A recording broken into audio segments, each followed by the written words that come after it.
Bonjour à tous et bienvenue sur cette nouvelle conférence des États généraux du tourisme de Respire. Donc aujourd'hui, nous sommes avec le groupe CARE. Donc je vais simplement demander aux personnes qui sont là de bien vouloir faire attention de garder leur micro en muet lorsque elles n'interviennent pas. Et également à tout le monde de couper sa caméra, mis à part les animateurs et invités de cette conférence. Une petite information aussi sur la vidéo qui va vous être diffusée après l'introduction. Lors de l'enregistrement, la connexion n'était pas toujours idéale, donc vous allez voir que parfois il arrive que l'image reste figée. Donc ne vous inquiétez pas, ça ne vient pas de votre connexion, c'est l'enregistrement qui a été réalisé tel quel, mais le son est de bonne qualité. Voilà, bonne conférence à tous et Véro, à toi pour l'introduction.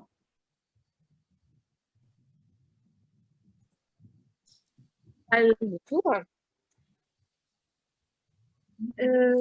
Qu'est-ce que je vais pouvoir vous dire? Être humain, c'est aimer les hommes. Être sage, c'est les connaître. Alors, je me présente, Véronique, agence réceptive en Inde. Emmanuel, tu peux te présenter? Oui, bonjour à tous. Emmanuel, je suis réceptif au Sri Lanka, tout simplement. Et Carole, le micro, Carole. Excusez-moi. Bonjour à tous. Alors moi, c'est un petit peu plus particulier. Je viens à l'origine du secteur, enfin, j'ai une vingtaine d'années d'expérience dans le marketing, et sur des marques de la gastronomie et de l'art de vivre pendant voilà, une bonne première partie de carrière. Et puis, j'ai fait un premier switch il y a quelques années. Je suis devenue consultante sur des secteurs qui me tiennent particulièrement à cœur, dont le tourisme, mais aussi le nautisme, les loisirs d'une façon générale et le bien-être. Et je me concentre depuis quelque temps plus sur les notions de transition du tourisme et des territoires. Et c'est en ce sens que j'ai rejoint l'association Respire. Voilà. Peut-être un petit mot aussi, j'ai eu un petit peu plus, à peu près 8 ans d'expérience où j'ai travaillé pour une collective, donc pour une filière.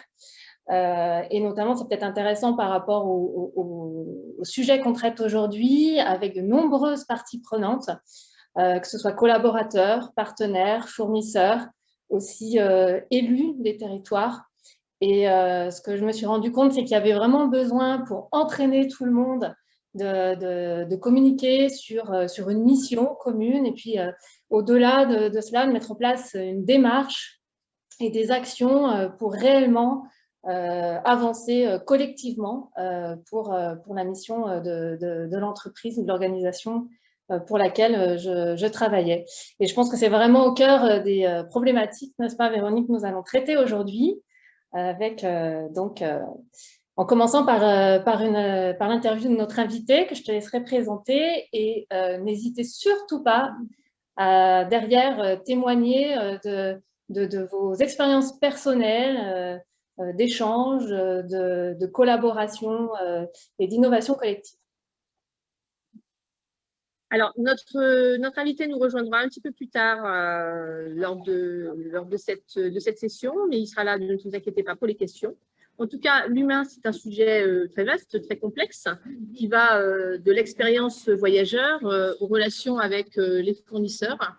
Et je vous invite donc à écouter François Piot, qui est le directeur des agences Prêt à partir.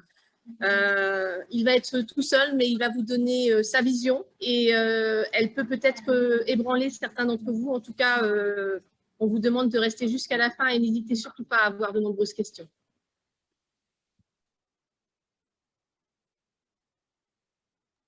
Bonjour, nous avons avec nous aujourd'hui François Piot, dirigeant propriétaire des réseaux d'agences Prêt à partir. Bonjour François, merci d'être avec nous et d'avoir accepté notre invitation. Est-ce que vous pouvez vous présenter? Alors, bonjour à tous tout d'abord, et puis grand merci pour votre invitation, je suis flatté. Donc François Piot, moi je suis basé à Nancy, je dirige Prêt à partir qui a plusieurs métiers, dont l'agence de voyage.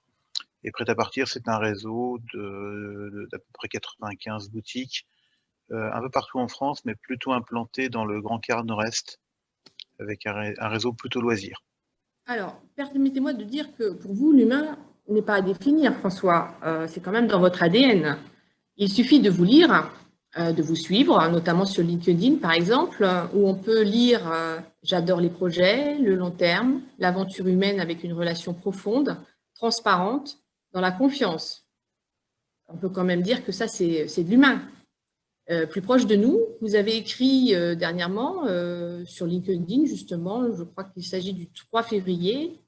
« Je continue de penser que la bêtise réelle et bien humaine a fait pour l'instant beaucoup plus de mal et de tort que l'intelligence artificielle des machines. » François, pouvez-vous nous en dire plus? J'ai plusieurs métiers et tous mes métiers sont des métiers de service. Donc, par définition, pour moi, à mes yeux, des métiers de service, c'est des métiers qui reposent uniquement sur les hommes et les femmes qui sont présents dans l'entreprise, parce que sans eux, évidemment, l'entreprise ne serait rien. Donc forcément, l'humain, il est non seulement important à mes yeux, mais il est au cœur de notre fonctionnement.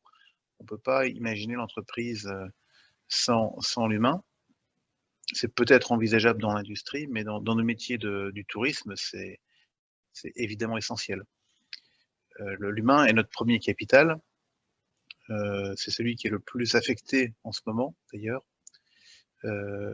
Et ça ne peut être que la clé de notre avenir. Alors justement, j'avais envie d'aborder avec vous ce qu'on appelle la dimension RSE dans le tourisme. Après la première, le tourisme a déjà vécu une grosse révolution avec le digital, la transformation digitale. Aujourd'hui, la crise re-questionne grandement le tourisme dans sa raison d'être et du coup ramène au centre de l'entreprise toute la notion de responsabilité sociétale, d'utilité sociétale, avec des premières entreprises aussi qui se sont déclarées entreprises à mission. La valeur, du coup, de la création de l'entreprise, elle n'est plus vécue uniquement dans la valeur créée pour le client ou les actionnaires, mais aussi pour les collaborateurs, les partenaires, les territoires. Notamment, le tourisme est très ancré dans ces territoires. Pour vous, du coup, quelle est la raison d'être du réseau Prêt-à-Partir? Comment vous vivez, comment vous mettez en scène cette nouvelle révolution au sein de votre entreprise? Alors, vous m'avez parlé de raison d'être. Pour l'instant, on n'a pas encore défini de raison d'être chez Prêt-à-Partir.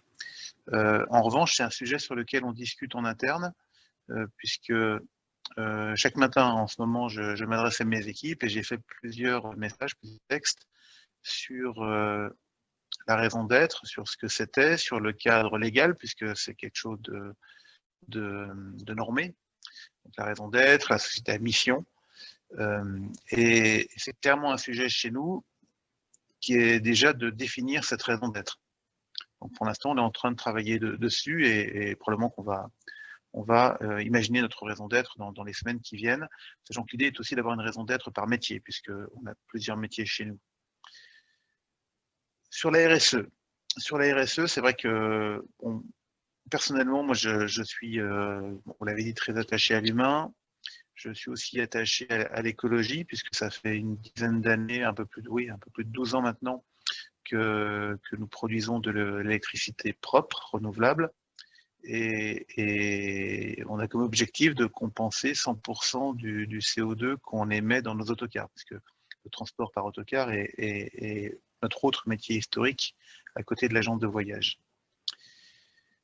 Donc pour nous, la RSE, c'est un peu ancré dans l'ADN depuis une bonne dizaine d'années, donc avec des investissements dans les énergies renouvelables, des actions humanitaires au Niger au travers d'une association qui s'appelle Niger Mazahada, avec laquelle on écrit une très très belle histoire depuis 10 ans, avec beaucoup de mécénats, mais aussi des collaborateurs qui partent au Niger de temps en temps. Voilà, c'est sûr, pas récemment avec les événements, le Covid et les événements politiques sur place.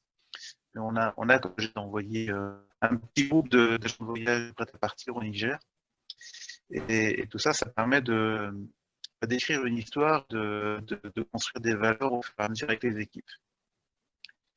Alors, quand on parle de RSE et de Covid, en revanche, là, je sais que je vais peut-être te jeter dans la mare. Beaucoup de gens, et je sais que chez Respire, c'est le cas puisque je l'ai lu, vous pensez que cette période de Covid va nous amener à réfléchir sur la planète, sur la protection de la planète, que le tourisme demain sera plus vert, sera plus équitable, sera plus humain? Moi, je ne fais pas partie de ces gens-là. Je pense qu'au contraire, cette pandémie, elle a mis au jour beaucoup d'individualisme, beaucoup d'égoïsme. Et je vais vous donner juste un exemple. J'intervenais hier et avant-hier dans un lycée, dans le cadre d'une licence pro tourisme avec des étudiants en alternance, avec 15 jeunes qui aujourd'hui sont complètement perdus. J'ai souhaité qu'on parle développement durable, compensation CO2 et qu'on calcule ensemble le montant de CO2 émis par un billet à Paris-Mexico en l'occurrence. J'ai pas trouvé chez eux de sensibilité à l'écologie. Quand je leur demande si pour eux c'est important, je pensais que les jeunes étaient beaucoup plus sensibles que ma génération à l'écologie, mais en fait pas du tout. Alors ce sont des jeunes qui aujourd'hui sont un peu perdus, qui souffrent à cause de la situation de Covid, qui sont en télétravail dans les entreprises où ils sont en alternance. Enfin, c'est une situation extrêmement compliquée. Et c'est sûr que l'écologie, c'est finalement un problème de riches. Il n'y a que ceux qui peuvent avoir le luxe de réfléchir à l'écologie qui le font. Et plus largement, parmi nos clients, le sentiment que j'ai, c'est que dans le meilleur des cas, nos clients nous disent bon bah ok, vous êtes un peu plus vert que les autres, mais si vous êtes un peu plus vert, on veut bien travailler avec vous, mais uniquement si vous n'êtes pas plus cher. Et finalement, les clients ne sont pas prêts à payer plus cher pour avoir un voyage qui émette moins de CO2 ou un voyage qui soit plus neutre sur l'environnement ou qui respecte plus les populations locales. Alors évidemment, c'est pour moi une déception. J'aimerais bien avoir des clients qui me demandent du tourisme équitable, qui soit extrêmement attentif à l'impact de leur voyage sur la planète, sur l'environnement, sur les populations locales. Mais dans la plupart des cas, c'est pas le cas, quoi.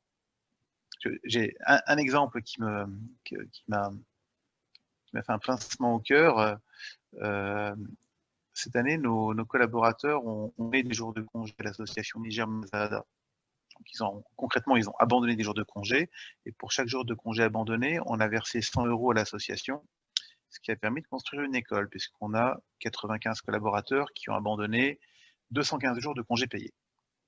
Donc on a communiqué auprès de nos clients au travers de nos pages Facebook, peut-être même fait une newsletter pour les informer, juste les informer. On n'a pas crié cocorico, on les a juste informés parce qu'on était fiers d'avoir fait ça.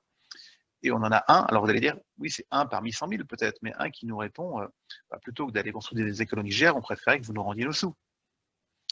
Et c'est sûr que ce gars-là qui nous a gâché la journée, il est peut-être tout seul, mais voilà, ça fait partie de ce qu'on se prend dans la figure tous les jours en agence quand même.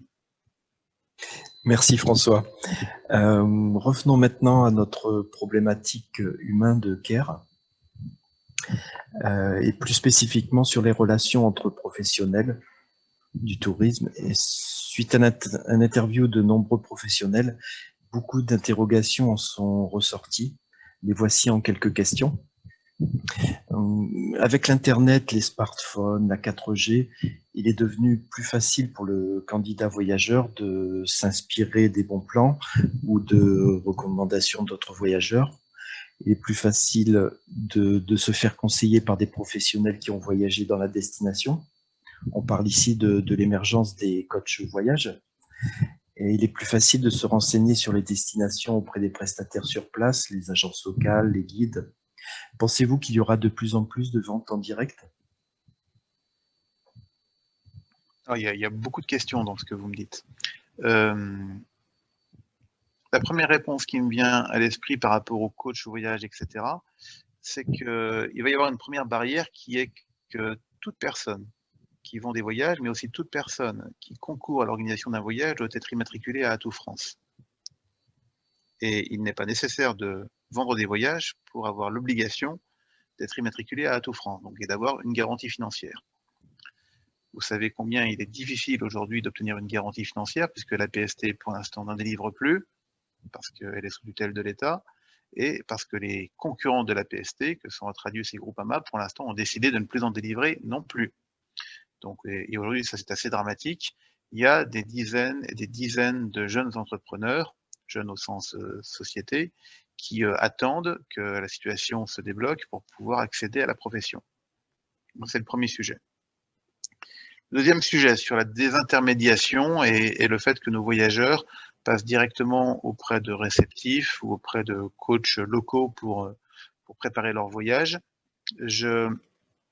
C'est bien sûr en théorie possible et certains essayent de pousser ce modèle-là. Moi, mon opinion, c'est que le maillon le plus en risque dans cette histoire, c'est le tour opérateur. Parce que l'agent de voyage est un maillon qui est extrêmement nécessaire à la vente du voyage, en ce sens qu'il permet de faire le tri entre toutes les demandes qui vont venir des voyageurs. Parce que le réceptif qui se prend plein de demandes en direct de voyageurs, il va vite se rendre compte que y a beaucoup de demandes qui n'aboutissent pas. Et ça, c'est un boulot de chien. Et c'est le boulot de l'agent de voyage qui, lui, a la connaissance du client, qui va pouvoir tester la réalité de la demande du client et qui va, au lieu d'envoyer 10 demandes au réceptif, va en envoyer que 2 ou 3 qui vont se transformer en une réelle vente, alors que sinon le réceptif va avoir 10 demandes à traiter et va se fatiguer à répondre à toutes ces demandes en direct. Après, il y a le fait aussi que avoir un professionnel, discuter avec un professionnel, c'est pas la même chose que de discuter avec un client voyageur. Le professionnel est plus averti, ça va plus vite, on est plus efficace du côté réceptif quand on discute avec un agent de voyage en France qu'avec un voyageur même un voyageur qui est un voyageur habitué. Il y a un jargon qu'il n'a pas forcément. Donc je pense que cette relation B2B entre l'agent de voyage qui lui est en front office avec le client et le réceptif qui va être à destination, ça je pense que pour moi c'est vraiment la paire gagnante, alors qui squeeze complètement le tour opérateur malheureusement. Et c'est vrai que je suis assez dubitatif sur la valeur ajoutée du tour opérateur de demain. En fait, pour moi, le tour opérateur, il a dans sa valeur ajoutée, on trouvait en premier lieu le fait de prendre des risques et d'affréter un avion. Or ça, aujourd'hui, les tour opérateurs qui affrètent un avion à leur risque, il n'y en a plus beaucoup.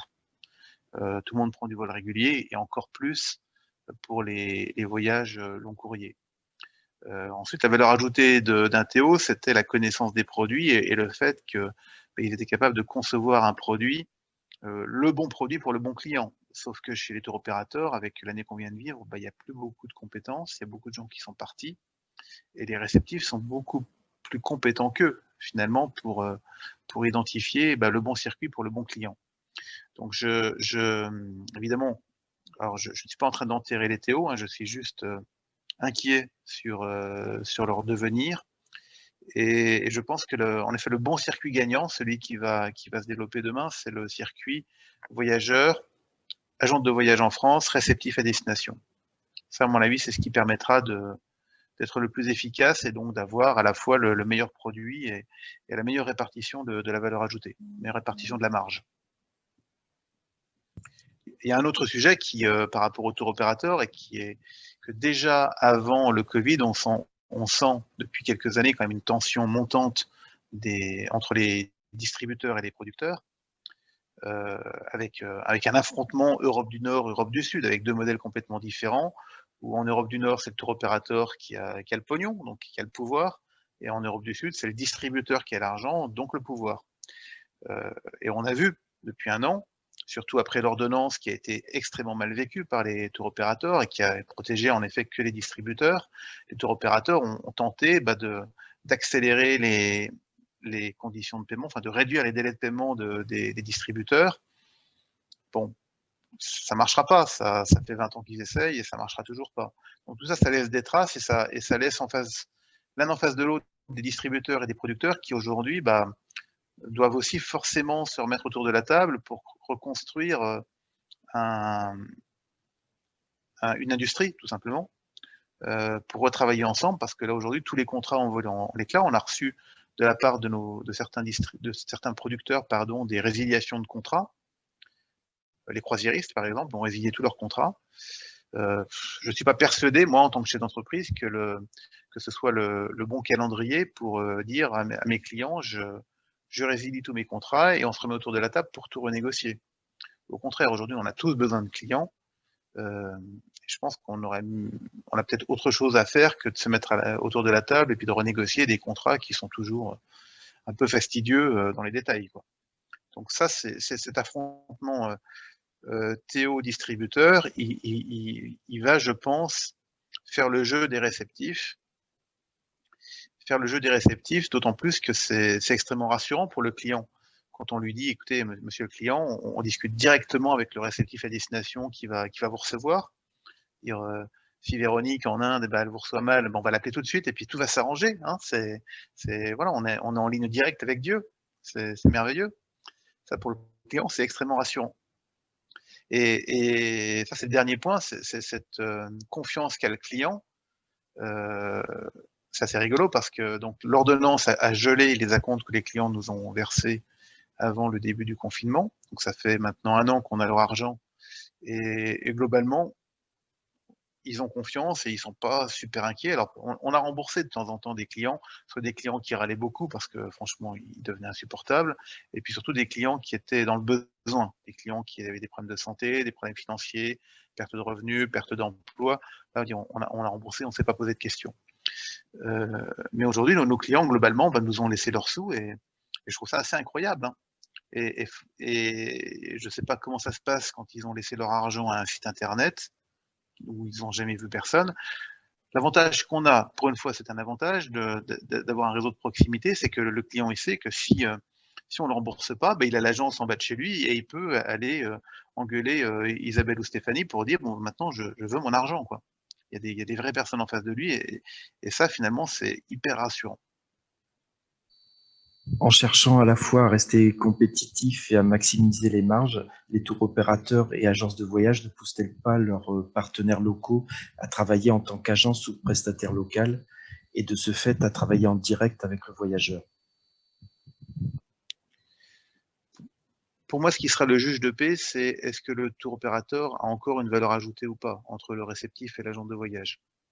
Et on travaille très très bien avec un excellent Théo qui est Kioni. Bon, de ce que j'imagine, c'est que Kioni traite, je ne sais pas si on peut dire qu'il traite plutôt bien, mais que globalement la relation entre le réceptif et Kioni est plutôt bonne. Je pense qu'il y a autant de Théo que de cas particuliers, c'est sûr. Mais la vraie question, c'est finalement, est-ce qu'en passant par un réceptif, est-ce qu'on n'est pas mieux traité que par un tour opérateur? Enfin, moi, ce qui me paraît assez effarant, c'est qu'aujourd'hui, chez les tours opérateurs, il n'y a personne, tout le monde est en chômage partiel. Quand on a commencé à refaire des ventes, là, il y a quelques semaines, on ne fait pas beaucoup de ventes, mais dire, on doit attendre un temps fou pour avoir des réponses, pour savoir s'il y a des places dans l'hôtel, alors que l'hôtel, il est quand même plutôt vide à cette heure-ci. Et que quand on appelle en direct chez l'hôtelier, on a la réponse dans la seconde, chez l'hôtelier ou chez le réceptif. Donc, à un moment donné, il faut au moins que le tour opérateur, à défaut d'avoir une valeur ajoutée, ne soit pas une valeur enlevée et que ce ne soit pas un frein à la vente. Parce qu'aujourd'hui, concrètement, le tour opérateur est souvent un frein à la vente. Après, la dernière réflexion que ça m'amène, c'est que si le tour opérateur disparaît, forcément, il y a une marge en moins. Et cette marge, il me paraîtrait assez logique qu'elle se répartisse entre le réceptif, l'agent de voyage et puis le client, à la limite. Pourquoi le client ne paierait pas un peu moins cher? Et ça, je trouve que ça va plutôt dans le bon sens. C'est ce qui se passe aujourd'hui. On vend ça fait 10 ans qu'on met l'accent sur le voyage sur mesure, le voyage à la carte que l'on produit nous-mêmes en passant par des réceptifs. Et on voit à chaque fois, on a un circuit qui est différenciant, que le client ne trouvera que chez nous. On a un circuit qui est moins cher que ce qu'il va trouver chez un tour opérateur. Et on vend un circuit où on est mieux rémunéré que quand on vend un tour opérateur. Alors évidemment, ça prend plus de temps. C'est une question de productivité et c'est là où il faut que dans les années qui viennent, on mette en place des outils qui nous permettent de récupérer un peu de productivité. Oui, bonjour François, je suis Luc de l'agence Hors Circuit au Maroc. Bonjour Luc. Content de faire votre connaissance. Alors, on va deux, trois questions sur la conception des produits et ensuite plusieurs sur la concurrence entre les différentes catégories professionnelles. Alors, sur la conception des produits. François, on nous a fait remarquer la chose suivante. Les produits sont-ils assez souvent définis dans le bon sens? C'est-à-dire qu'ils ne seraient pas assez définis par la destination même, sans prise en compte suffisante des retours des prestataires locaux, que ce soit les agences réceptives, même les guides locaux, voire même des retours des clients après leur voyage. Alors, je ne suis pas très à l'aise pour répondre à votre question parce que pour moi, il est assez évident que chacun doit faire son métier. Et nous, notre métier en agence de voyage, c'est le métier de la connaissance du client et de son besoin et de ses aspirations, et non plus en fait la connaissance précise de la destination et de tous les détails qui vont faire le voyage, où à mon avis le réceptif est infiniment mieux préparé que nous.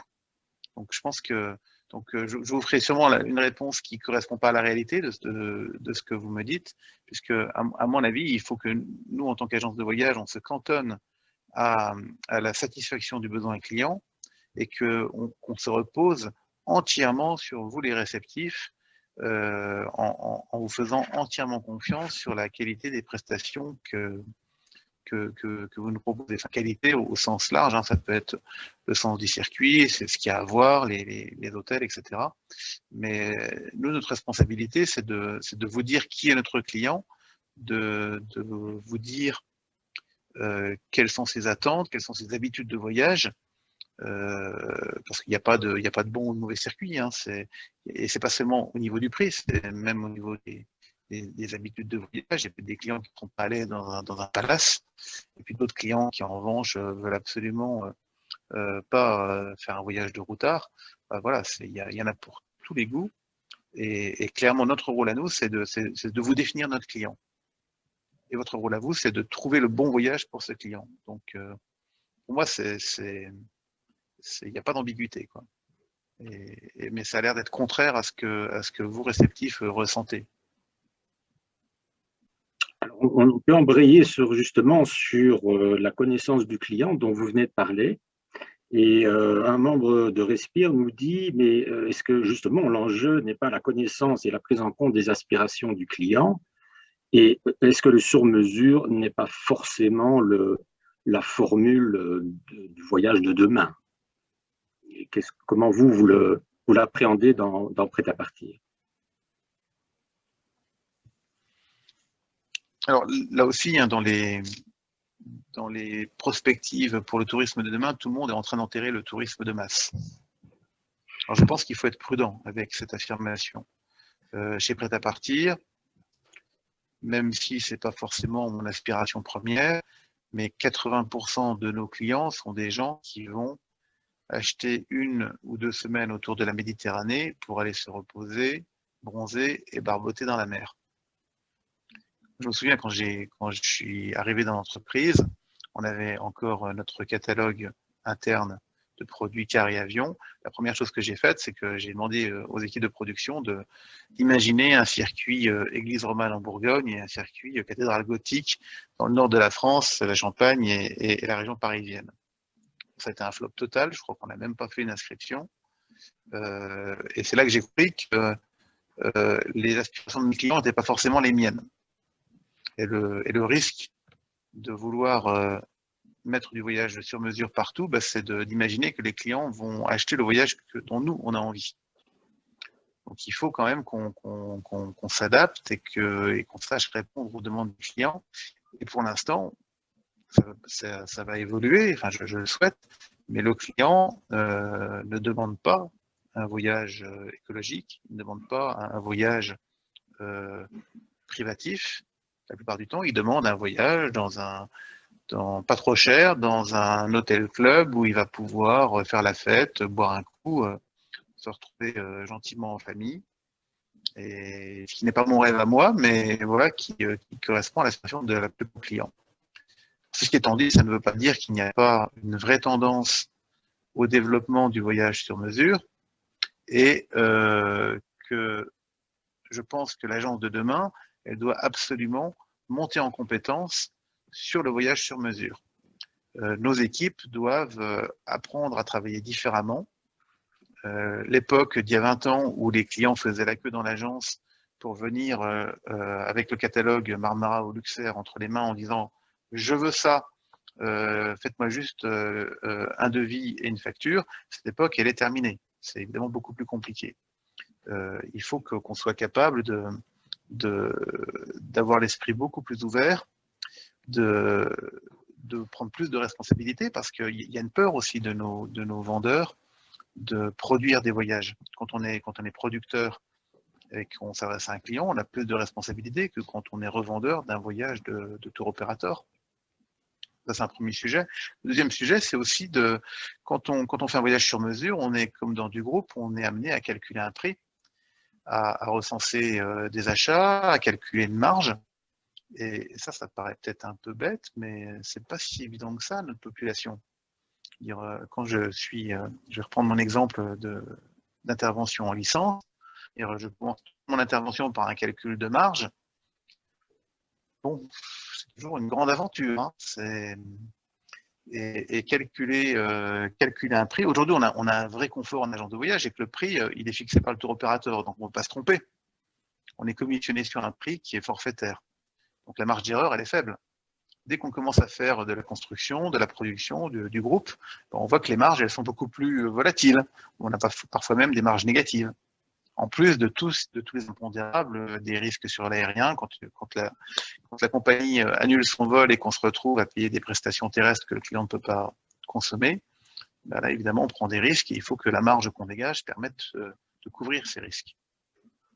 Donc, le voyage sur mesure, oui, je pense que ça fait clairement partie de nos axes de développement long terme.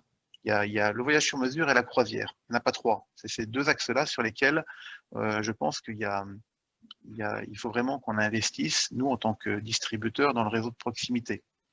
Mais c'est un travail de longue haleine, avec une véritable révolution, une formation des équipes et un changement d'état d'esprit aussi. Ok. Alors, justement, face aux sur-mesures, on nous demande si est-ce que, justement, ce n'est pas la vente des mêmes produits standards et éculés qui favorise le tourisme de masse. Et donc, est-ce que nous n'avons pas, nous, une responsabilité comme fabricants de voyages, comme professionnels du tourisme, dans le tourisme de masse? Bien sûr, aujourd'hui, c'est toute une chaîne qui fonctionne comme ça. Mais la situation actuelle, elle est quand même structurée par des chaînes d'avions, des hôtels à destination, et puis après des grands sites touristiques. C'est le guide vert, quoi, hein. C'est-à-dire que quand on va au Pérou, on coche les grands sites qu'on doit voir. La plupart de nos clients n'iront qu'une fois dans leur vie au Pérou, et c'est un peu malheureux d'ailleurs. Ils sont là, ils consomment. Ils consomment, c'est-à-dire qu'ils veulent se faire prendre en photo sur Machu Picchu, et c'est comme des Japonais. Et il faut malheureusement qu'on tienne compte des aspirations de nos clients. C'est eux qui décident, c'est eux qui payent. C'est normal. Donc le tourisme de masse, je vous le disais un instant, pour moi le tourisme de masse n'est pas mort. Néanmoins, c'est sûr qu'avec l'année qu'on vient de passer, les taux de remplissage dans les grands hôtels vont mettre du temps à retrouver les niveaux qu'on avait auparavant. Il y a probablement beaucoup d'hôtels de masse, de grands hôtels qui risquent de souffrir énormément dans les années qui viennent. Maintenant, je pense que je reste convaincu que le tourisme de masse va continuer à exister parce que ça correspond à une demande d'une partie de nos clients. Il ne faut pas avoir que des inconvénients dans le tourisme de masse, hein. Le tourisme de masse, déjà, permet de proposer à nos clients un voyage avec un prix qui est plus mesuré qu'un tourisme sur mesure, évidemment. Mais c'est pas le même besoin client. Ok, merci. Alors, on a quelques questions sur les rapports entre les différentes catégories professionnelles d'un point de vue, on va dire, concurrentiel. François, nous avons ressenti dans notre enquête que les agences de voyage françaises semblent lutter pour justifier leur existence face aux agences locales qui vendent leurs destinations à distance en direct, face aux coachs qui sont perçus comme empiétants sur le métier de conseiller, ou même les blogueurs, par exemple. Comment alors expliquer l'émergence des coachs, pour ne citer que, puisqu'au final, ce sont les clients voyageurs qui décident? Ça, vous avez raison, Luc. Déjà, c'est le client qui décide chez qui il va acheter son voyage. Ça, c'est la première chose. Ensuite, moi, je ne suis pas plus inquiet que ça. C'est celui qui a le client qui décide. Alors, si demain, c'est un coach qui a le client, bah, ok, c'est lui qui décidera des prestations pour son client. Nous, aujourd'hui, moi, je ne ressens pas ce que vous me dites. Évidemment, il y a de la concurrence via Internet, qui n'est pas nouvelle. Là, c'est pareil. On parle toujours d'Internet en termes négatifs, mais notre métier a aussi changé de façon positive grâce à Internet. Aujourd'hui, si on peut facilement organiser un voyage avec un réceptif, c'est grâce à Internet. Ça a changé notre vie, ça a simplifié notre vie et ça nous a fait gagner en productivité, ça nous a fait économiser plein de sous. Et Internet nous a, je pense, plus apporté qu'enlevé. Mais notre métier a changé et il a fallu qu'on s'adapte. Et il faudra de toute façon encore qu'on s'adapte encore plus à l'avenir.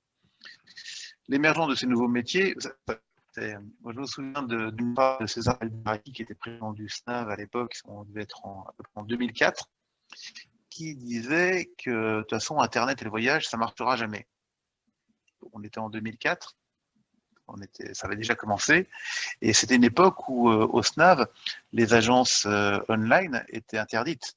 C'est-à-dire que quand elles voulaient payer une cotisation, on leur disait non, tu n'as pas le droit d'adhérer au SNAV. Aujourd'hui, ça paraîtrait complètement ubuesque. Et d'ailleurs, cette distinction entre l'Internet et les réseaux physiques, elle est beaucoup moins claire qu'auparavant, elle est beaucoup plus floue qu'auparavant. Tous les acteurs Internet ont un réseau physique, et les agences de voyage physiques comme les miennes, on a un site Internet qui est plus ou moins vendeur. Donc ça, c'est beaucoup plus pour eux qu'auparavant. En effet, le phénomène des blogueurs, des greeters, des guides locaux, bah, c'est un autre phénomène et ça ne me semble pas très grave. Ça me semble même plutôt sympa que notre profession s'enrichisse. Et le risque, il n'est pas là. Le risque, moi je le vois plutôt chez des acteurs comme Airbnb, par exemple. En ce moment, avec les hôtels qui sont plus ou moins fermés, plus ou moins ouverts, on ne sait pas très bien. Vous avez Airbnb qui explose. Et aujourd'hui, ça fait des années que je dis à mes équipes, mais proposez donc Airbnb. Et c'est compliqué de proposer Airbnb. On les a contactés, ils nous ont dit, nous, on ne veut pas du tout avoir un intermédiaire on ne veut pas du tout avoir une agence de voyage comme intermédiaire. C'est exactement ce que EasyJet nous répondait au tout début. Puis après, quelques années plus tard, ils se sont rendus compte qu'il y avait des clients qui n'arrivaient pas à capter parce que c'était des clients qui passaient par une agence de voyage et ils sont venus nous voir en nous proposant des commissions, des rémunérations en segment, etc. Comme la SNCF, au début, ils nous ont un peu maltraités. Et puis quand ils ont vu que la quasi-totalité des billets de première classe étaient vendus par les agences de voyage, ils nous ont regardé un peu différemment. L'agent de voyage est, à mon avis, un upgradeur de la marge. C'est-à-dire que le client, quand il est tout seul devant son écran et qu'il doit choisir entre un billet d'avion à 300 € qu'un billet d'avion à 800 €, il ne prendra jamais le billet d'avion à 800 €. En revanche, il passe par une agence de voyage, parce que, en gros, en général, on en a pour son argent. Donc, quand il passera par une agence de voyage, nous, on saura lui expliquer pourquoi il vaut mieux qu'il prenne le billet d'avion à 800 € et pas celui à 300. La valeur ajoutée, elle est là. C'est d'upgrader les prestations et c'est pour ça qu'on est un intermédiaire, une porte d'entrée qui est à la fois utile pour le client et pour le prestataire local. On est utile pour le client parce qu'on est son guichet unique, on est plutôt rassurant, je pense, on a notre garantie financière. On est là, on est responsable de tout et de plein droit. Et là, c'est pareil, moi, je fais partie des gens qui pensent qu'on doit se battre pour conserver cette responsabilité de plein droit. Il arrive n'importe quoi à un client pendant son voyage, c'est nous qui sommes responsables. Chez nous, chaque année, on perd des clients pendant des voyages. On a des morts chaque année. Et c'est notre responsabilité, et c'est notre rôle d'assumer derrière, de faire que ça se passe le mieux possible, de gérer les impondérables, de rapatrier des clients quand il le faut, de prévenir les familles quand il le faut. Voilà, on a un rôle qui va bien au-delà de celui d'un commerçant. Et pour le prestataire local, ben on est ce filtre qui permet d'éviter d'avoir à gérer un contact B2C qui est extrêmement chronophage. C'est-à-dire les réceptifs qui ont des clients en direct, alors il y a des clients qui sont adorables, mais alors il y a des clients qui sont plus chronophages et parfois même un peu pénibles. Hein. C'est parce qu'ils sont inquiets, parce qu'ils ont besoin d'être rassurés en permanence, qui vous appellent à toute heure du jour et de la nuit. Et c'est notre rôle de les rassurer et de vous les préparer pour que vous puissiez les recevoir dans les meilleures conditions. Alors, pour rebondir sur ce que nous venons d'échanger, n'y a-t-il pas justement entre les différentes catégories professionnelles de la place pour davantage d'intelligence collective? Par exemple, on pourrait imaginer qu'une agence de voyage qui déléguerait l'information à un blogueur ou collaborerait dans le conseil avec un coach. Est-ce utopique? Est-ce que ça existe déjà? Est-ce que c'est envisageable? Alors, je pense qu'il y a déjà des agents de voyage qui travaillent avec des blogueurs. J'ai même, tout à l'heure, là, il y a juste 4 ou 5 heures, j'ai reçu des gens de la Poste qui m'ont proposé de me vendre, enfin de me mettre en relation avec des blogueurs, leur agence de communication. Et pour eux, ça semblait logique qu'une agence de voyage utilise les services d'un blogueur pour vendre des voyages. Je pense qu'il ne faut pas avoir de préjugés sur quoi que ce soit. Encore une fois, il faut que chaque maillon de la chaîne trouve sa valeur ajoutée et puis la justifie. On n'est pas concurrent avec un blogueur, on ne fait pas le même métier. On n'est pas concurrent avec un coach. On est quelque part, les agents de voyage sont tous des coachs.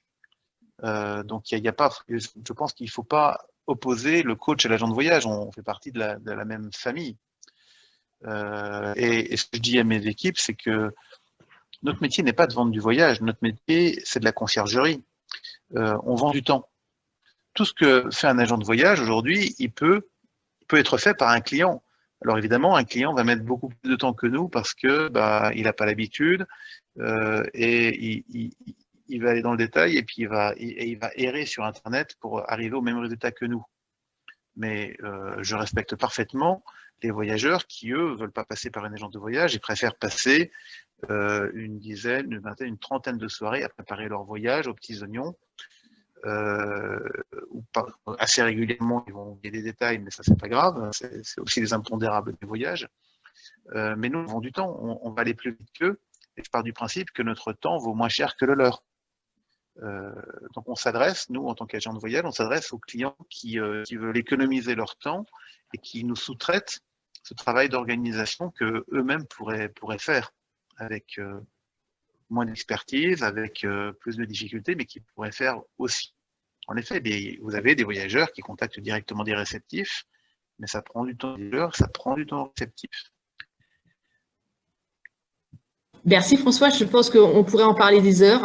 En tout cas, ce que l'on comprend, c'est que l'humain, que ce soit le client, vos collaborateurs, vos prestataires, vos fournisseurs, c'est quelque chose auquel vous tenez.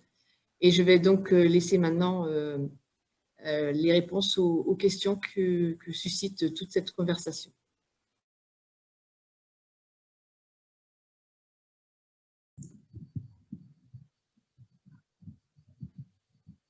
Nous avons François avec nous. François, est-ce que vous pouvez vous mettre en vidéo? Et voilà. Bonjour à tous. Merci pour votre accueil. Alors, on a un certain nombre de questions assez intéressantes. Est-ce que, Emmanuel, tu peux y aller? Oui, bonjour François. La première question que j'ai notée, c'est pour vous, le sur-mesure est-il forcément plus cher? Ça y est, j'ai Ah, réussi à retrouver super. la vidéo. Bonjour Emmanuel. Bonjour. La question est un peu piège. Pas forcément, parce que dans la notion de sur-mesure, il y a en effet une notion de spécifique pour le client. Donc évidemment, des prestations peut-être, mais pas forcément un peu plus privilégiées que dans le voyage classique. D'un autre côté, de façon très pragmatique, on supprime la marge du tour opérateur. Donc logiquement, moi ce que je dis à mes équipes, c'est qu'en général, quand on a une demande de voyage, surtout long courrier, de la part de nos clients, bah, qu'il faut qu'on essaye de déstructurer le voyage, de le refabriquer en mieux avec un réceptif, de façon à être à la fois différenciant pour le client, moins cher pour le client final, et avoir une meilleure marge. Donc je pense que le voyage sur mesure peut être moins cher que le package classique. Merci. Donc là, ce sont des questions qui viennent des auditeurs sur Facebook et sur le Zoom. Donc, Monsieur Piot, vous nous dites que cette période nous a montré l'individualisme, l'égoïsme de chacun. C'est violent. Comment les ressentez-vous dans les relations entre professionnels dans le monde du retour? D'accord, le retour. Le retour, je l'attends parce que ça fait un peu plus d'un an maintenant qu'on subit cette crise. Et je dois dire que moi j'ai eu très peu de contacts avec des confrères, qu'ils soient fournisseurs ou collègues, que j'ai le sentiment que chez les tours opérateurs, bah, les entreprises ont disparu, que le management est... Bon, c'est un peu dur ce que je dis, et puis c'est un peu à l'emporte-pièce, mais j'ai l'impression que le management est complètement disparu en chômage partiel, avec j'ai quelques anecdotes où quand j'essayais de joindre un copain qui était directeur commercial d'un grand Théo allemand en l'occurrence, mais je ne citerai pas de nom, qui m'expliquait bah, appelle-moi plutôt l'après-midi parce que le matin je suis en chômage partiel. Alors que c'est quelqu'un de très impliqué, de très tourné vers le client, enfin voilà, mais il avait des consignes très claires de ne pas parler, de ne pas travailler le matin parce qu'il fallait préserver cette indemnité de chômage partiel que vous les réceptifs ne connaissez pas. Donc ça fait un an que c'est le silence radio. Les quelques rares contacts que j'ai eus, bon, à part avec des amis proches, et que les quelques rares contacts que j'ai eu avec des tours opérateurs, en général, c'était des résiliations de contrat. En général, même sans passer un coup de fil avant. Ce qui est assez rigolo, c'est qu'aujourd'hui, bah, ils se rendent compte qu'ils ont envoyé un courrier il y a un an, puis qu'ils se disent, bah merde, comment on va faire pour retravailler ensemble? Dans le meilleur des cas, parce que souvent ils se posent même pas la question. Donc c'est, oui, voilà, j'ai l'impression que il y a eu un hiver nucléaire sur le tourisme, en France du moins, et qu'aujourd'hui tout le monde est en train d'ouvrir la porte de la cave. Enfin, tout le monde s'apprête à ouvrir la porte de la cave en se disant, bah tiens, est-ce qu'il y a encore des clients, est-ce qu'il y a encore des agents de voyage, que devient la PST? Et je pense que ça va être un peu la panique dans les jours qui viennent. Alors, justement, je reprends la main, Emmanuel. Il y a David qui nous dit, est-ce que la confiance et la réassurance seront les clés de la reprise? Alors, c'est déjà une clé importante de la survie jusque maintenant parce que l'équilibre et la survie de nos entreprises, elle repose déjà sur l'ordonnance du 25 mars et le fait que les clients nous aient laissé leurs acomptes depuis maintenant un peu plus d'un an, enfin voire même beaucoup plus pour certains puisque certains acomptes remontent à 2019, ont été gelés par l'ordonnance du 25 mars 2020 et aujourd'hui ne sont toujours pas consommés, malgré des reports, pour certains parfois 4 reports, qui n'ont toujours pas pu voyager. Et donc cette confiance elle est déjà essentielle parce que si demain nos clients se disaient et puis si par hasard mon agent de voyage ne pouvait pas me rembourser l'argent qu'il me doit, est-ce que j'aurais pas intérêt à aller chercher les sous?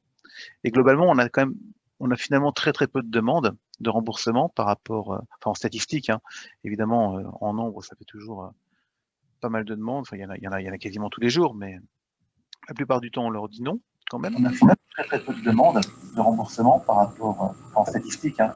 Ah, j'entends de l'écho. Et les rares cas qu'on a remboursés, je pense que ça doit être de l'ordre d'une centaine ou peut-être 200 cas qu'on a remboursés. Il y avait deux catégories. Il y avait les clients qui avaient des réelles difficultés financières suite à des problèmes de santé, des problèmes de perte d'emploi, de perte de revenus, où là on se posait pas de questions, on remboursait. Et puis les trolls sur Internet qui commençaient à dégueuler sur nous dès qu'ils le pouvaient. Donc nous, on leur a balancé leur chèque à la figure et on leur a dit, s'il vous plaît, la prochaine fois, allez commander ailleurs. On n'en a pas eu beaucoup, mais le problème, c'est que c'est ceux-là dont on se souvient. Et puis, évidemment, on se souviendra beaucoup de celui qui a tabassé un de nos vendeurs à l'agence de Verdun, parce que sa mère avait commandé un billet à 300 € et puis qu'on n'avait pas encore le remboursement de la compagnie aérienne. On a dû gagner 15 € sur le billet d'avion et un nion. Donc la confiance, la réassurance, oui, elle me semble essentielle pour repartir demain, quoi. Et quand je dis confiance, c'est à plusieurs niveaux. C'est d'une part la confiance que le client a dans son agent de voyage, et puis la confiance que l'agent de voyage dans sa boutique a dans son entreprise et dans son patron. On reste quand même des entreprises de taille très modeste, normalement très tournées vers le service et donc l'humain.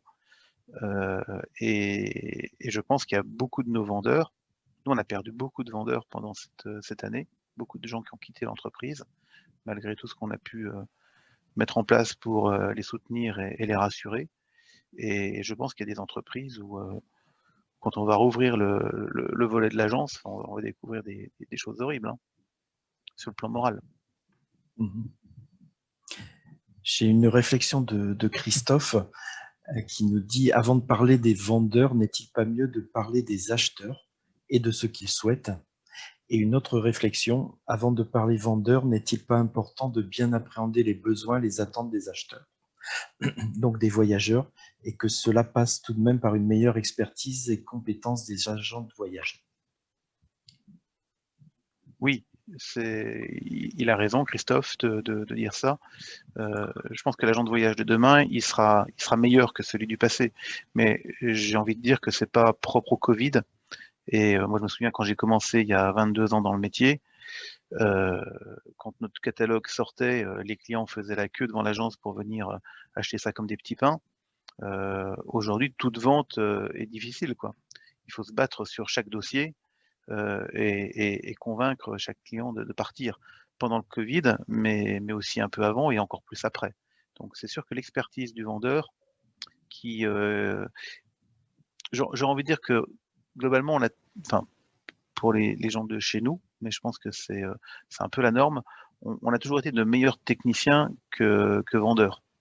C'est-à-dire que globalement, on sait, on connaît plutôt bien les produits, même si évidemment vous, en tant que réceptif, vous trouverez que c'est jamais assez, mais on connaît plutôt bien les produits et puis les conseils techniques à apporter à nos clients, et qu'on n'est pas très très bon dans la vente. C'est-à-dire que on pourrait dire peut-être que l'empathie qu'on porte au client nous freine dans le fait de lui piquer des sous, mais ça, ce serait une excuse qui me semble pas très constructive. Et je pense que l'agent de voyage de demain, il sera certainement un peu plus expert sur le métier, pas forcément sur les produits, parce que de toute façon, les clients préparent de plus en plus leur voyage sur Internet, et de toute façon, ils en savent plus que nous. Ils en savent parfois presque autant que vous. Mais qu'en revanche, on devra être capable d'avoir un rôle beaucoup plus commerçant qu'auparavant. Ce que font les indépendants, et c'est pour ça qu'il y a encore des indépendants dans ce métier, c'est que l'indépendant qui aime ses clients, qui est bien implanté dans sa ville, que ce soit une métropole ou une ville de province, il garde une clientèle relativement fidèle, et ça se passe bien. C'est là où ça a été le grand écueil des réseaux, ça a été on va dire la dépersonnification, le fait de tout ramener à une marque. Enfin, moi, je suis très tranchant par rapport au rôle de la marque dans le tourisme, hein. On a changé plusieurs fois d'enseigne, on n'a jamais eu de remarque de la part des clients, tant qu'ils continuent à trouver Isabelle et Stéphanie dans la boutique, ils continuent à rentrer, ils continuent à acheter parce qu'ils avaient confiance en Isabelle et Stéphanie. Et c'est sur cette relation forte qu'il faut qu'on capitalise. Surtout que sur Isabelle et Stéphanie, il ne reste plus qu'Isabelle aujourd'hui. C'est une vraie réalité.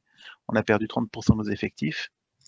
Et il va falloir qu'on explique à nos clients ce qui s'est passé pendant un an, même si on n'a jamais arrêté de lui parler. C'est l'avantage qu'on a par rapport au tour opérateur, c'est qu'on a ce réseau de proximité qui permet de garder le lien avec le client, que ce soit un lien physique. Le client est quand même venu nous voir pendant cette année, pas pendant les confinements où on était fermé, mais dès qu'on a pu, on a été un petit peu ouvert. Et le client, il a toujours eu quelqu'un à qui parler chez nous. Donc ça c'est la première étape. Donc première étape, donc garder ce lien pour rassurer, certainement devenir un peu plus expert, en particulier par rapport aux conditions sanitaires dans lesquelles on va voyager dans les 12 mois qui viennent. C'est sûr que les 12 mois qui viennent vont être cruciaux. Il y a ceux qui vont redémarrer et ceux qui ne vont pas redémarrer, à mon avis, ou qui ne vont pas bien redémarrer.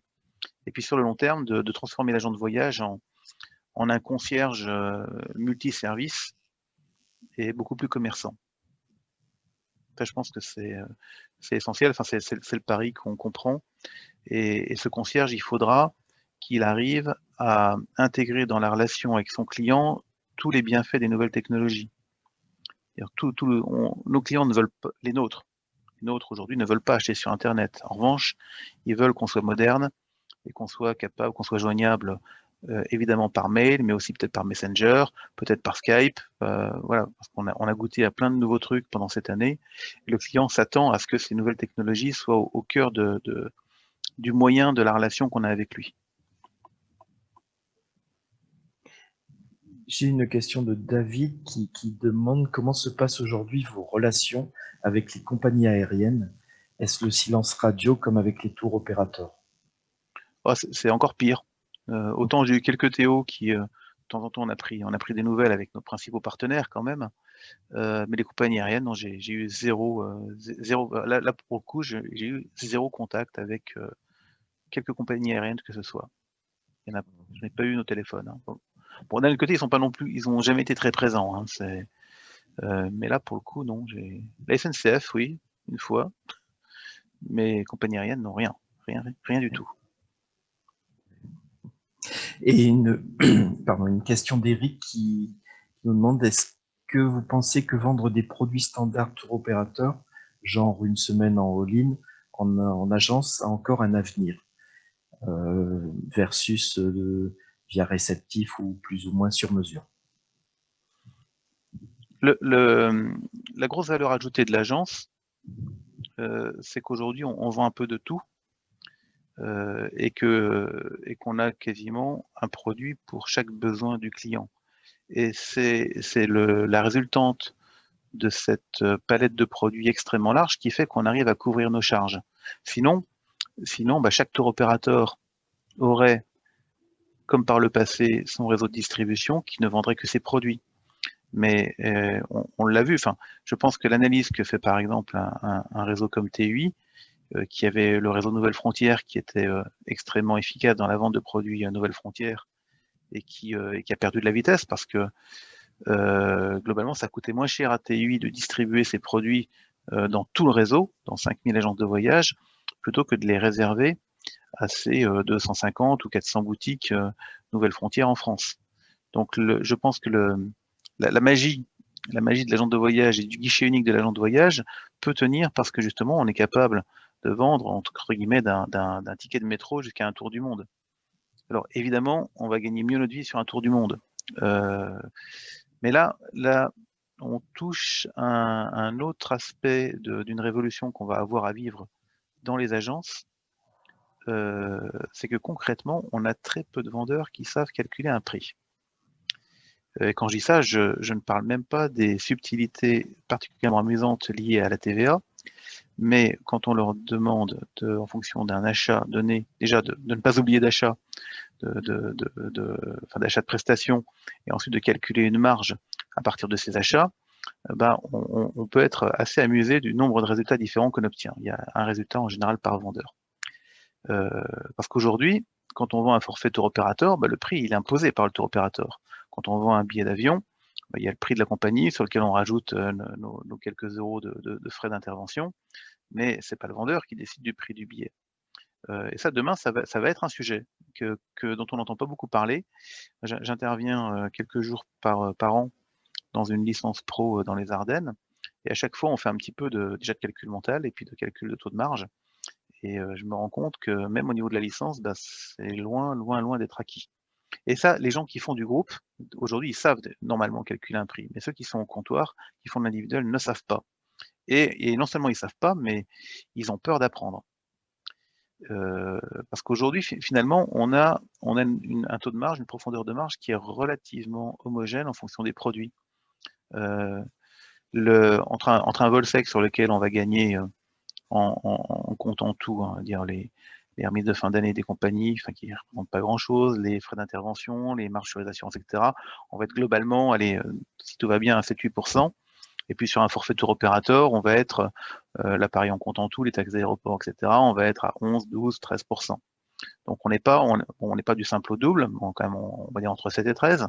Mais demain, on peut imaginer des produits, bah, sur un voyage à la carte, on peut monter à 18, 20, 25%, comme un réceptif, je pense, j'espère. Et après, sur des produits à beaucoup plus faible marge, voire même des marges zéro, finalement, pourquoi marger sur un vol? Et comment structurer notre prix demain? Ça va être intéressant parce qu'aujourd'hui, on n'a pas cette question. Le voyage à la carte, chez nous, représente, allez, en fonction des agences, entre 10 et 20% des ventes. Certaines font un peu plus, mais bon, on va dire que la moyenne elle est entre 10 et 20%, ce qui est déjà pas mal, ce qui est beaucoup plus qu'avant. Et on voit d'ailleurs qu'il y a une grande disparité de marge sur le voyage à la carte, avec parfois même des marges négatives parce que le vendeur s'est planté dans le calcul du prix. Donc ça va être un sujet pour demain. Un autre. François, je vais oublier les chiffres un petit peu. Il y a Joël qui nous dit « Le voyage est devenu pour beaucoup un bien de consommation, comme un autre d'ailleurs. » Comment remettre le côté humain, découverte, curiosité dans l'approche? Et justement, vous avez parlé tout à l'heure de l'aspect plus commerçant que vous devriez avoir.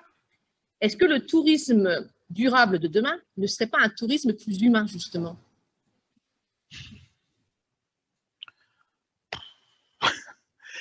Je le souhaiterais. Je pense que tout le monde autour de l'écran le souhaiterait. Maintenant, j'essaye d'être réaliste. Et de l'image que j'en ai, le comportement du client pendant son voyage est encore pire que pendant la vie normale.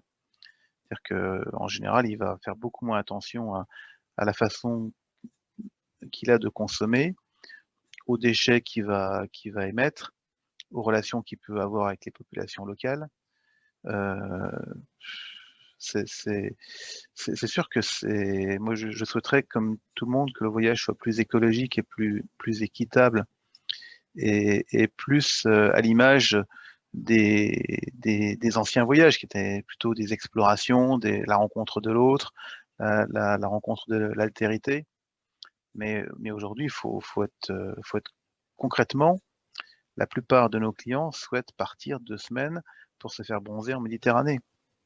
Et je ne sais pas, alors autant en tant qu'agent de voyage, je pense qu'on a à la fois un devoir et une possibilité de sensibiliser nos clients sur des notions de développement durable. Maintenant, il faut aussi qu'on vive, qu'on arrive à vendre des voyages pour couvrir nos charges et qu'on n'est pas responsable de l'envie de nos clients, quoi. Ou alors il faut changer de métier. Il faut changer de métier et ce qui est dur évidemment, mais se dire que demain je ne vendrai plus chez moi que des voyages responsables, je sais que j'emmène mon entreprise droit dans le mur. Même si je me dis il faut que j'arrive à ça d'ici 10 ans, parce que j'y crois pas.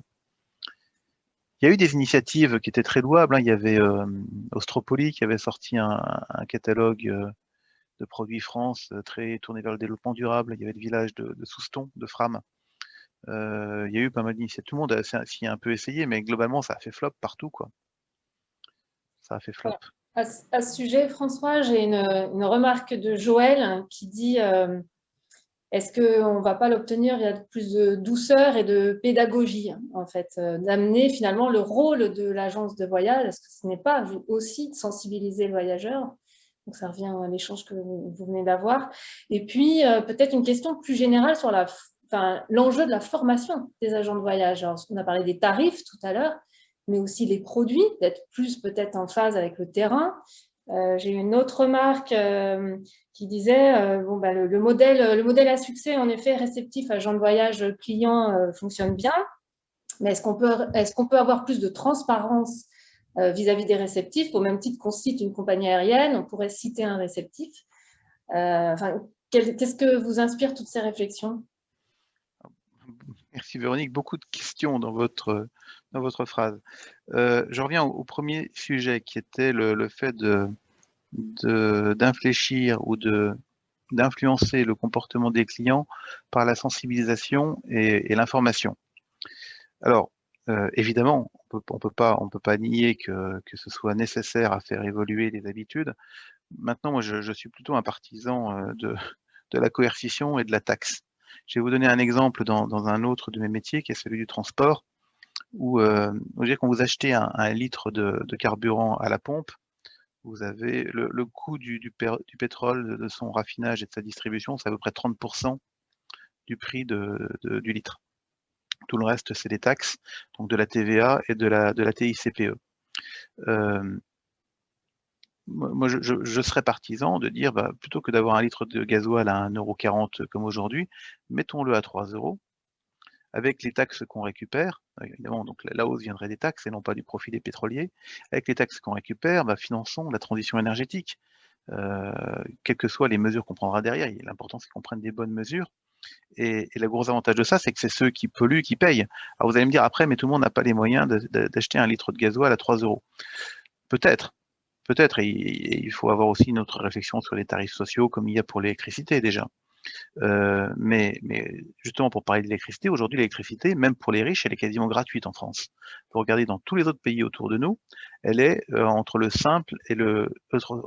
double et le triple du prix qu'on paye en France. Donc il y a des marges de manœuvre pour avoir des vrais prix et puis pour infléchir le comportement par la taxe. La taxe me semble essentielle et la taxe sur les voyages, hein, ça c'est un sujet qui arrive aussi, hein. On parle de taxe à la PST demain pour reconstituer le fonds de garantie, par exemple. Et le voyage va être de plus en plus taxé, que ce soit une taxe Chirac, une taxe APST ou plein de taxes liées à la pollution. Il y a un truc qui m'a toujours étonné dans notre métier, c'est que quand on envoie un client en Tunisie, on ne paye pas de TVA quand on est distributeur. Alors que quand on l'envoie en Europe, on paye de la TVA. C'est-à-dire qu'on incite nos clients, à partir plutôt en dehors de l'Europe qu'à l'intérieur de l'Europe. Pour moi, c'est une absurdité fiscale dont j'ai pas compris l'origine, qui est contre-productive et ça devrait être le contraire. C'est-à-dire qu'on devrait plus taxer les voyages qui seraient en dehors de l'Union européenne, ne serait-ce que pour garder les clients chez nous. Bon, voilà ma position un peu tranchée là aussi sur le côté comportement des clients. On ne résoudra pas tout par la pédagogie, ça c'est certain, même si évidemment il faut en faire, il faut que ça s'accompagne de mesures coercitives. Alors, un autre dernier petit exemple là-dessus, moi je communique beaucoup en interne, et pas seulement moi d'ailleurs, sur ces aspects de développement durable, et en particulier à la fois en interne et à la fois en licence pro dans les Ardennes, on a calculé le coût, en prenant vraiment des données de base. On est reparti de la base de calculer quel était le coût carbone d'un Paris-Cancun, en l'occurrence, la dernière fois. Et on se rend compte que tous les sites qui vous annoncent que vous pouvez compenser votre Paris-Cancun en versant 5 € à une association humanitaire que personne ne connaît ni d'Ève ni d'Adam, c'est du pipeau. C'est du pipeau. Bon, mais là, c'est mon coup de gueule. Donc la formation, oui, la formation, c'est le deuxième sujet. Évidemment, notre métier va se transformer. C'est compliqué de savoir ce que ça va donner dans quelques mois, voire quelques années. Et évidemment, ceux qui vont vouloir rester dans le métier, qui ne sont pas tous nos collaborateurs, vont devoir s'adapter et se former aux nouvelles contraintes du métier. Je vous parlais tout à l'heure de la capacité de savoir calculer un prix. Probablement qu'il faudra qu'on fasse des formations pour calculer un prix. Ça me paraît nécessaire. Mais il y a plein de sujets là-dessus. Il y a en particulier en ce moment même, jusqu'à demain, le salon France organisé par Tourmag, où j'ai demandé moi à nos vendeurs de s'inscrire massivement, et je suis assez surpris du fait que les gens ils trouvent un réel intérêt quoi, de redécouvrir des conférences, des rendez-vous avec des réceptifs France. On a l'impression qu'ils découvrent un nouveau monde. Sur votre troisième sujet qui était de citer les réceptifs, comme on annonce en effet au nom du client le nom de sa compagnie aérienne, je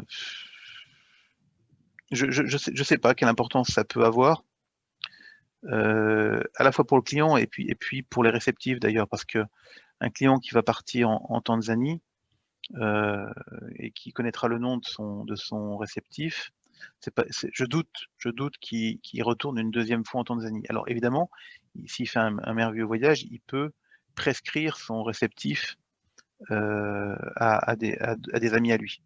Et on compte beaucoup sur le bouche à oreille dans notre métier, pour ça qu'on ne fait pas du tout de publicité.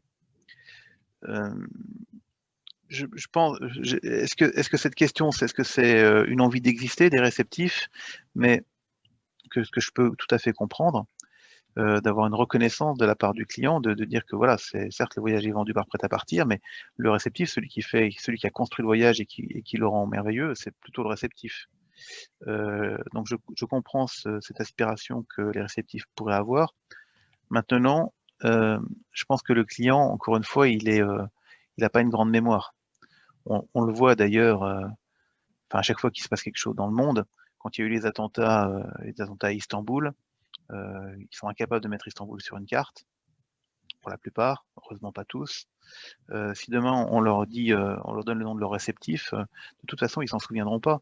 Déjà qu'ils ont du mal à se souvenir du nom de leur agent de voyage, ils savent en revanche qu'ils ont été servis par Stéphanie.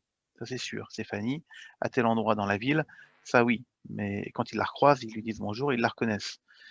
Mais est-ce qu'ils savent qui c'est qui leur a vendu le voyage finalement? Non, je vois la remarque de Christophe. Non, j'ai pas du tout une crainte d'être doublé par mon réceptif. Aujourd'hui, vous savez, tous nos tour opérateurs vendent en direct. Et d'ailleurs, il y en a qui, quand ils arrivent dans mon bureau, ils commencent par s'excuser ou alors par dire que, au contraire, eux, ils ne vendent pas en direct. Mais à la limite, moi, je pars du principe que s'ils vendent en direct, bah, ça me permet d'avoir des meilleurs taux de commission. Le but, c'est d'avoir un bon mix et que s'ils vendent en direct, ils font plus de marge sur les clients directs et donc ils peuvent me donner plus de revenus quand c'est moi qui vends. Donc, j'ai pas du tout de crainte d'être redoublé par les réceptifs. Et il faut absolument que nous, agents de voyage, distributeurs, on sache vous faire gagner du temps.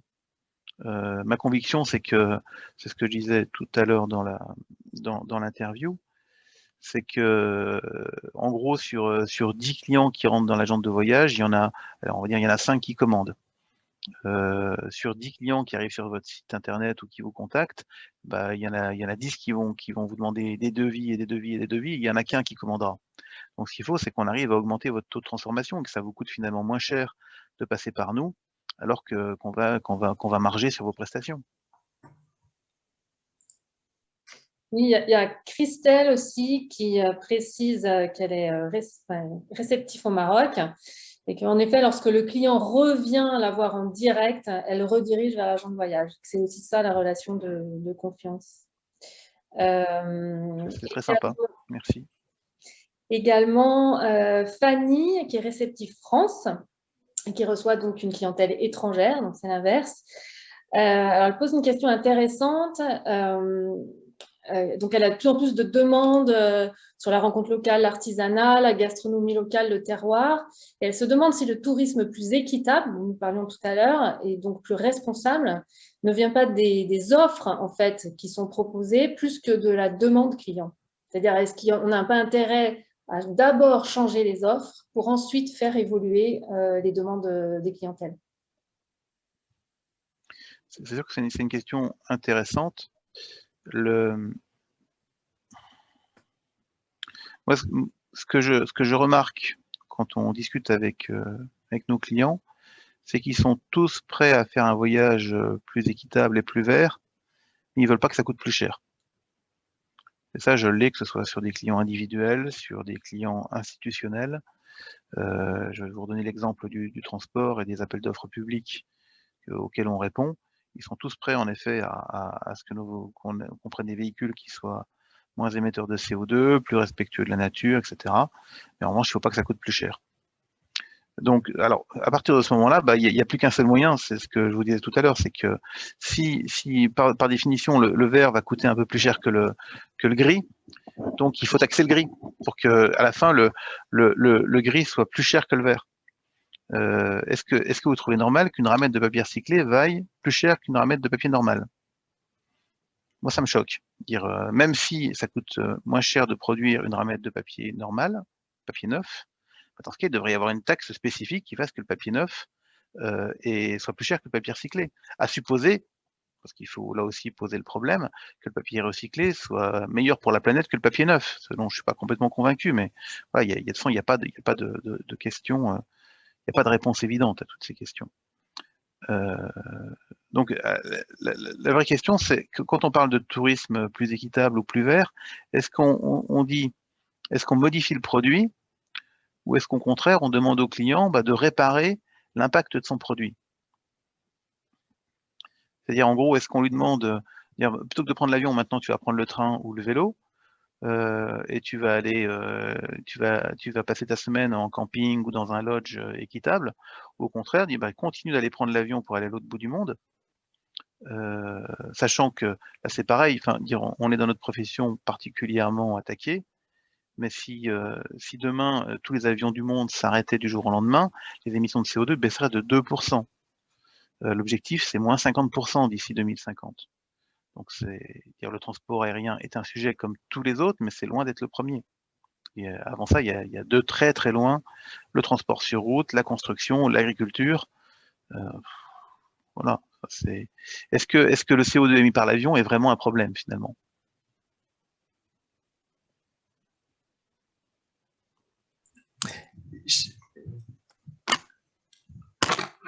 J'ai une question un peu directe de Christophe, je crois. Pensez-vous que toutes les agences qui ont adhéré à ATR vont droit dans le mur?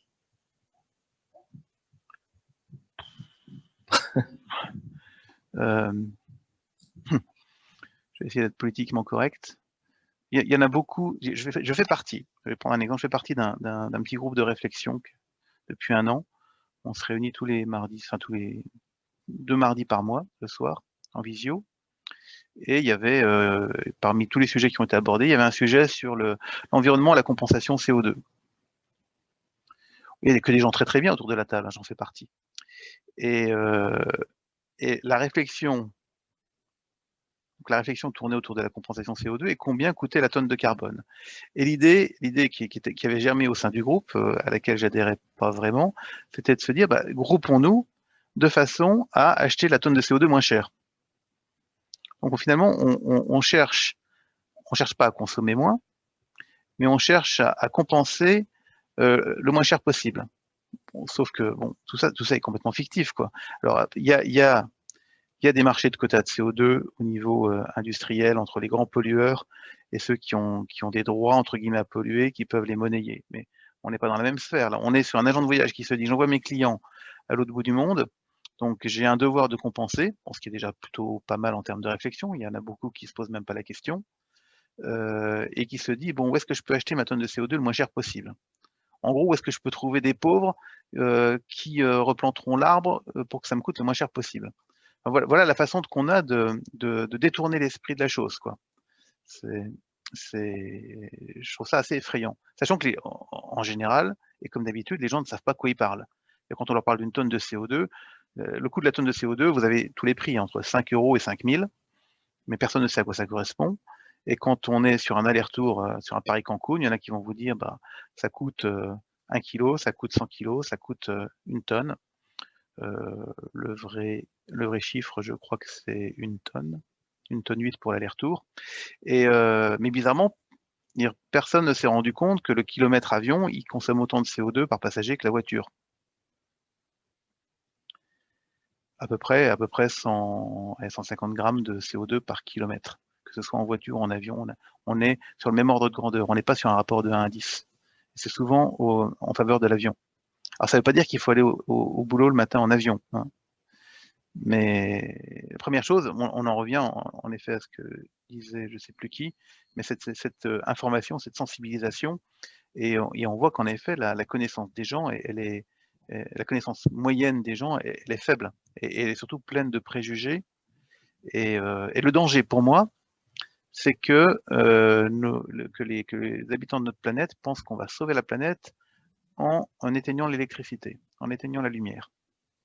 Ça, je trouve ça dramatique, parce que là, en effet, avec un comportement comme celui-là, on va droit dans le mur. Donc à un moment donné, il faut qu'on ait un discours responsable de dire, ok, tu pars en voyage, tu pollues, et moi, ce que j'aimerais mettre en place dans mon réseau, c'est de dire à mon client qui va acheter un voyage en Chine, de dire, bah voilà, tu as consommé tant de CO2, enfin, tu as émis tant de CO2 pendant ton voyage. Voilà, et voilà ce que ça pourrait coûter. Voilà ce que tu pourrais faire avec le coût de ce CO2. Parce que, bon, encore une fois, si demain on veut préserver la planète, ben, on ne voyage plus. On fait un suicide collectif, parce que de toute façon, même le fait de respirer, ça émet du CO2, hein. Et l'impact de l'homme, on ne pourra l'annuler que quand il n'y aura plus d'hommes, quoi. Il faut encore attendre un petit peu, pas forcément très longtemps. Donc, pour revenir à Terre, bon, ça a le mérite d'exister. Je ne connais pas bien le sujet, mais le risque, ouais, c'est de se donner bonne conscience avec des faux arguments, quoi. Enfin, c'est le syndrome Al Gore, quoi. C'est la vérité qui dérange, mais sauf que c'est pas la bonne, quoi. Et pour rebondir sur le tourisme respectueux, une question de Jennifer sur Facebook. Vous parliez au début de votre intervention auprès des étudiants en tourisme qui n'avaient pas l'air plus préoccupés que ça de l'avenir plus respectueux des voyages. Comment essayer de faire changer les mentalités et d'inculquer de nouvelles bases, parce que ces étudiants seront les futurs pros du tourisme. Donc s'ils ne s'en préoccupent pas maintenant, le tourisme fera du surplace avec les mêmes problématiques, du surtourisme, de la surconsommation. Oui, donc ça, je vous confirme que les étudiants que j'ai eus en licence, ils n'en ont strictement rien à cirer, quoi. C'est presque même un snobisme de dire, nous, la planète, on s'en fout. Alors, bon, je pense qu'il faut relativiser ça, et qu'ils sont dans la réaction et l'opposition de leurs aînés, qui les bassinent avec le développement durable depuis qu'ils sont tout petits, en disant faites ce que je dis et pas ce que je fais. Donc je pense qu'il y a une réaction assez naturelle à ça, et qu'il ne faut pas plus que ça s'en alarmer. Moi, un truc qui me sidère, c'est que je vois mes enfants, j'en ai un peu dans toutes les classes, ils font du développement durable à toutes les sauces. Bon, en soi, les sensibiliser à ces notions-là, c'est pas mal. Sauf que pendant qu'ils font du développement durable, bah, ils font pas autre chose. Et je vois qu'il leur manque complètement les bases, et le fait de pouvoir avoir une analyse critique du problème. Quand je reprends toujours le même exemple que j'ai fait avec les étudiants de licence, le fait de calculer, je leur ai posé la question dans ces termes. Voilà, vous avez un client qui vous demande un Paris-Cancun, combien ça émet de CO2 ? Combien pourrait coûter la compensation de ce CO2 ? Je leur ai donné zéro indication. Donc, ils devaient aller tout trouver sur Internet, avec quel appareil ils vont y aller, combien consomme l'appareil, quel est le taux de remplissage de l'appareil, quel est le nombre de plats dans l'appareil, etc. Donc, quel est le coût combien un litre de kérosène brûlé dans un moteur d'avion émet 2 grammes de CO2, etc. Et toutes les données sont disponibles, tout ce que personne va aller chercher. Et je trouve que nos enfants manquent de ce sens critique de tout remettre en cause. Voilà, on peut pas être dans l'opposition systématique, ou alors il faut l'argumenter. Dire qu'on peut ne pas être d'accord, mais on va chercher les arguments pour dire que non, vous pensez violet, et bien moi je pense vert, et confronter nos avis avec des données factuelles. On le voit depuis 1 an, on a tout entendu et son contraire sur le Covid. Si on en croit les experts, improvisés ou pas, qu'on a vus à la télé, ce virus est le premier virus à ne pas se comporter comme les autres virus. Voilà, tout ce que font les virus d'habitude, celui-là, il ne le fait pas. Sauf que dans quelques années, bon, on se rendra compte que c'était un coronavirus comme les autres et que finalement, ce qu'on a pensé pendant quelques secondes après l'événement, bah, finalement, c'était qu'un effet d'annonce. Parce qu'on est dans le spectaculaire, on est dans la grande différence. Quand je discute avec les profs de la licence dans les Ardennes, ils me disent qu'ils n'ont plus des étudiants, ils ont des consommateurs. Les jeunes, ils consomment. Moi, quand je suis en cours avec eux, ils ont tous leur PC devant eux. Dans le meilleur des cas, ils vont vérifier ce que je dis. Dans le pire des cas, ils sont en train de chatter avec leurs copains sur Facebook. C'est difficile de capter leur attention, hein. Pourtant, je suis un excellent orateur. Mais ça suffit pas. Ça suffit pas. Et ça, c'est dingue, ça, parce que comment réussir à faire prendre conscience à ces jeunes? Alors, ce que je ne sais pas, c'est est-ce que c'est typiquement français, ou typiquement européen, ou typiquement pays riche? Comment ça se passe dans les pays où on bosse, quoi? Au Japon, en Corée, en Inde, certainement. Il y a des pays. Est-ce qu'il y a encore des pays où on bosse? Enfin, on le voit, la France s'est arrêtée autour de nous, hein. Je suis au siège cet après-midi. Pas grand monde dans les bureaux. Alors, ils sont tous en télétravail. Super. Enfin, je trouve qu'on vient de loin et qu'à un moment donné, il va falloir se retrousser les manches pour que, au-delà des cours de développement durable, bah, nos gamins, bah, ils prennent vraiment conscience des enjeux de demain, quoi. J'ai ma grande fille, elle a 21 ans. Elle est passionnée de recyclage, d'économie circulaire, etc. Mais quand j'essaie de creuser un petit peu, pourtant elle fait une grande école d'ingénieur, bah, il n'y a pas beaucoup d'analyse critique, quoi. Et c'est un peu le balancier, c'est-à-dire que soit il n'y a pas d'analyse critique du tout, soit c'est la théorie du complot. Il n'y a pas de moindre mesure de dire, voilà, on prend les faits et puis on essaye d'avoir une réflexion rationnelle. Désolé pour le pléonasme, mais un truc qui tienne la route et qui se dise, bah oui, finalement, bah non, ça, il faut pas le faire. Il faut que j'arrête de manger des fraises au mois de novembre, c'est pas la saison. C'est tout simple, hein, mais... Oui, je vais rebondir là-dessus, c'est que je pense en effet les actes sont finalement simples, il y a une communication qui est compliquée et c'est là qu'est notre rôle, hein, de pouvoir aussi reparler de façon simplement aux voyageurs sur des petits actes. C'est des petits actes, plus des petits actes qui feront le changement et non pas forcément un tourbillon. On a parlé aussi de compensation. Il y avait une question. Donc, on a vu que la compensation carbone avait plutôt ses limites. On peut aussi parler de compensation sociétale, de réinvestir dans ce que vous avez fait, hein, quand vous parliez d'investir dans des écoles, sur des territoires avec lesquels vous êtes partenaire. Mais compenser, en effet, c'est la dernière, on va dire, la dernière étape. Avant, il faut quand même réinventer les offres, revoir notre modèle, essayer d'être plus vertueux pour durer plus longtemps, être plus durable. Hein, sinon, comme vous l'avez dit, sinon, l'homme ne restera pas sur Terre longtemps. Et notamment, j'ai une remarque intéressante de Fanny, qui dit il faut initier dans nos programmes des petites choses, donc alterner les différents modes de transport, le train plutôt que la voiture ou l'avion, faire les marchés, rencontrer les producteurs locaux, et donc impliquer le consommateur en fait, qu'il en ait conscience ou pas finalement. L'amener à des choses par l'offre que l'on propose et que l'on réinvente. Et elle dit une chose intéressante qui est, c'est difficile aujourd'hui de parler d'écotourisme parce qu'on n'est pas prêt, mais on peut en tout cas parler de tourisme responsable. Et c'est vrai que la notion, la différence me paraît intéressante. Dans le tourisme responsable, on ouvre peut-être plus la zone de créativité et de personnalisation de chacun dans ce qu'il veut produire pour le monde, plutôt que d'écotourisme qui va être un petit peu plus concerner une plus petite niche de voyageurs, peut-être. Voilà. Je ne sais pas si vous voulez réagir sur tout ça. La réflexion que ça m'amène, c'est que on va opposer l'éco-lodge au Sri Lanka avec la barre de béton des Baléares ou de Tunisie ou n'importe où. Si demain l'enjeu c'est de faire voyager la même population, mais mieux, au sens écologique du terme, ça veut dire que la barre d'immeubles où il y a 1000 chambres, bah, il faut l'éclater en éco-lodge sur une phase qui est assez démesurée, avec une emprise foncière, avec une compétition du foncier entre les locaux et le lodge pour 1000 personnes, enfin pour 1000 logements. Est-ce que c'est ça, rendre le tourisme plus durable? Ou alors, au contraire, c'est de dire, bah, finalement, non, bah, vous les pauvres, non, bah, auparavant, vous partiez une semaine en Tunisie, vous n'avez plus le droit.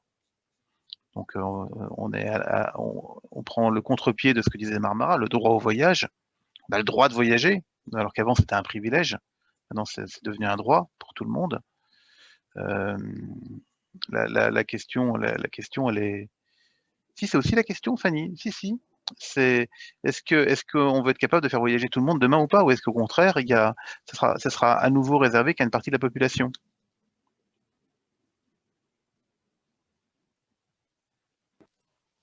Eh ben, je crois qu'on va rester sur cette grosse interrogation parce que le temps est écoulé. Et je pense que c'est bien de partir sur une grosse interrogation. Peut-être parce que nous aurons l'occasion d'avoir d'autres débats. En tout cas, François, force est de constater que les métiers du tourisme en ont vu et en voient encore de toutes les couleurs, que l'aspect humain est primordial au cœur de notre métier, que ce soit les forces vives de votre entreprise comme des autres, le voyageur qui est une personne en lui-même, les réceptifs, les fournisseurs. Et donc, sur ce, je pense qu'on va clore notre discussion autour de l'humain pour le groupe CARE de Respire. Merci à tous. Merci je vous souhaite beaucoup. une bonne fin d'après-midi. Pour nous, avec Emmanuel, il est déjà le début de la soirée. Et je vous souhaite de nous revoir très vite. C'est la fête, Véronique, chez vous, aujourd'hui, non? Non, pourquoi? Parce que j'ai vu que c'était l'anniversaire de la naissance de Bouddha. Non, c'est l'anniversaire de mon mari demain, mais… C'est la semaine prochaine. D'accord. On parle du 8 avril sur Wikipédia. Ah bon. Désolé. En tout cas, merci à tous. Merci. Bon après-midi. Merci. Au revoir. Merci. Au revoir. Merci à tous. Au revoir.